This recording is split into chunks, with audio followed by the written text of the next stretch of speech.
Welcome to A blog.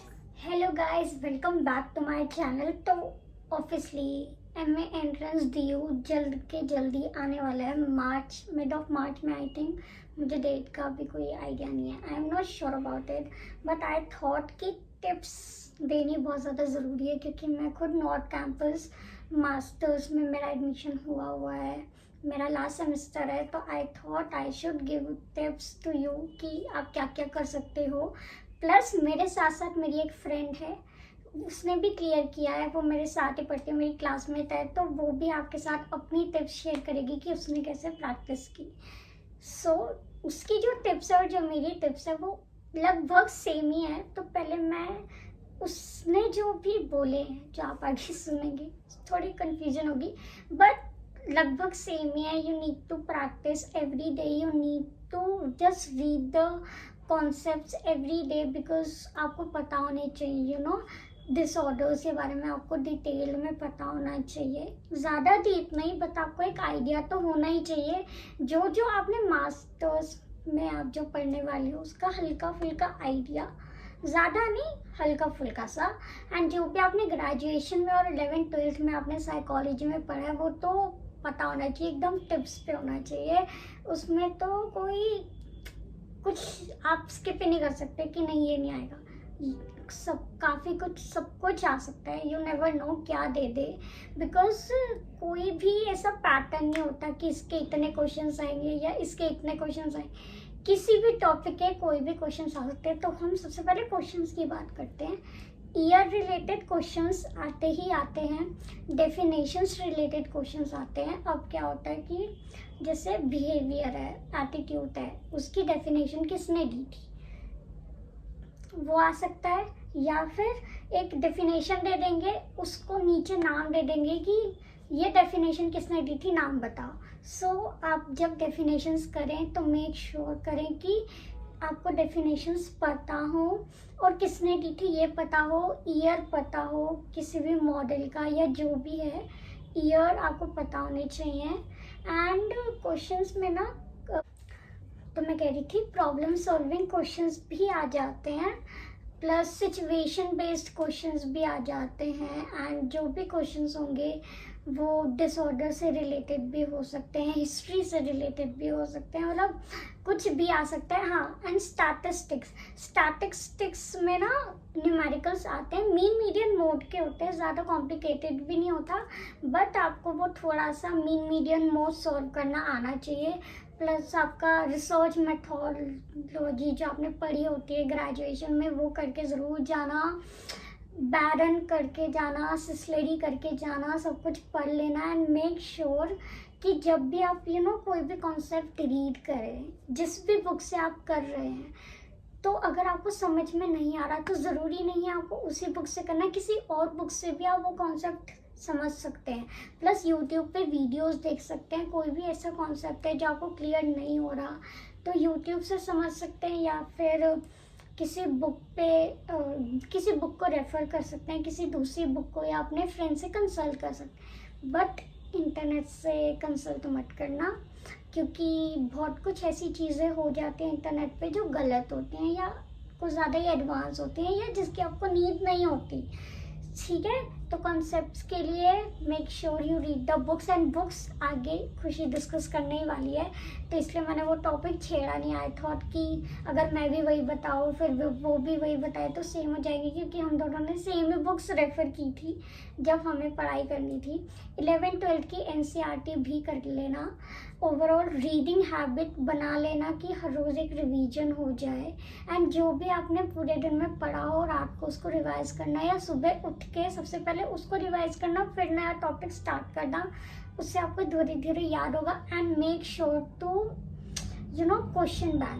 Questions practice करना बहुत ज़्यादा ज़रूरी होता है, क्योंकि MCQs में ना ऐसा होता है कि आपको समझ ही नहीं आता क्योंकि 4 ऑप्शंस होते हैं, आप कभी कभार कंफ्यूज भी हो सकते हैं। तो क्वेश्चंस प्रैक्टिस करना ज़रूरी होता है। प्लस क्वेश्चन से आपको पता चल जाता है कि अच्छा इस टॉपिक से ये क्वेश्चन ऐसे ऐसे आ सकता है, तो आप उस तरीके से प्रैक्टिस कर सकते हैं। So all the best for your M entrance, all the best. I hope कि आपका हो जाए एंड मेक श्योर कि अगर आप श्योर ना हो कि आगे आपको जाके क्या लेना है, तो उस पर मैंने एक वीडियो बना रखी है कि जिसमें कुछ फैक्ट्स हैं साइकोलॉजी एडमिशन को लेके, नॉर्थ कैंपस और साउथ कैंपस। मतलब कि नॉर्थ का ज़्यादा है, साउथ का थोड़ा सा कम है, बिकॉज मैं साउथ गई नहीं हूँ तो मुझे इतना पता नहीं है, बट नॉर्थ का ज़्यादा है।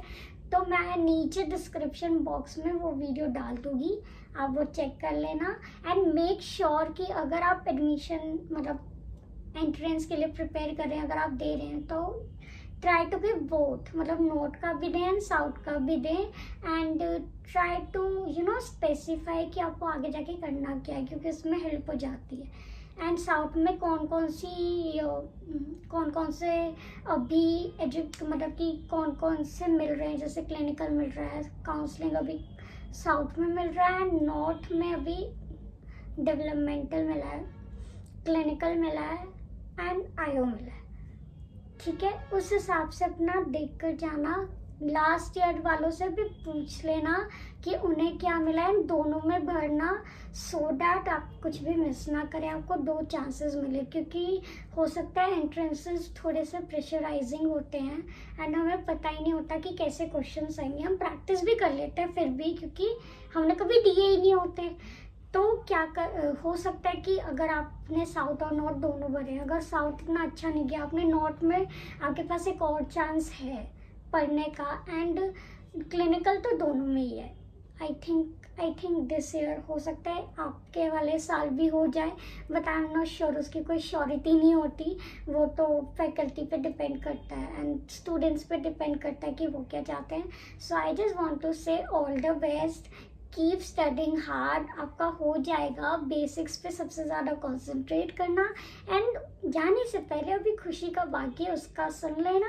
And please like, share, comment, subscribe. Thank you, all the best. Start. Hi Khushi. Hi Vanshika. So can you tell me some tips or give me some tips regarding MA entrance in DU? Of course, so it was very overwhelming journey for me to score, DUT में 16th rank हासिल करना, and even I got 99 percentile in BHU and got selected in Pondicherry University, Ambedkar University and in Zamia. So I know very well how to prepare for it.